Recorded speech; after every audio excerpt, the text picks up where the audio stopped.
Have you ever had a worst moment? Man, it seems like every time we turn around, we're looking online. And guess what we're watching? We're watching people's worst moments. We're fascinated by watching the worst moments of other people. How many times have you seen a video of a kid on a schoolyard getting beat up and people just got their phones out and they're capturing this moment of shame, bullying, humiliation.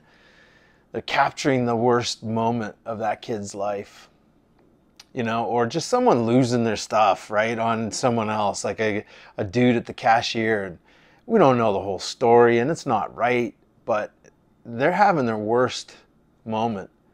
A car accident. And you just go over, like flip through your feed. How many of them are worst moments of people? Good Friday. That's Jesus' worst moment. But it wasn't his fault. And yet we're all sitting here looking at him hanging on the cross. And we know that that's the worst moment that a human being could endure. But he's looking back at us and he's saying, give me your worst moments. Give me the shame of that worst moment. Give me the embarrassment that you were experiencing. Give me your addiction, the addiction of your worst moment. Give me the rage of your worst moment. He says, and I'm going to take all those up here and I'm going to take them into the grave with me. And I'm going to turn them around so that on that third day, I'm coming back and I'm transforming your worst moment, my worst moment. I'm transforming into our best life-giving moment. That's what he's offering. That's what's happening on Good Friday. Just give me your worst self. Give me your worst moment. And I'm going to change it. I'm going to change you. And we're going to rise together on Easter Sunday so that you can go out and be the person God created you to be without the hang-ups of shame and embarrassment and rage and addiction and lust, all of those things that hold us back. We hang our worst moments on the cross with Jesus on Good Friday so that they can rise up again on Easter Sunday, and then we can go on and have our best moment as the person God created us to be. This is a reading from the Gospel according to John. Glory to you, O Lord. So the Roman soldiers took Jesus, and carrying the cross by himself, he went out to what is called the place of the skull, which in Hebrew is called Golgotha. There they crucified him, and with two others, one on either side, with Jesus between them.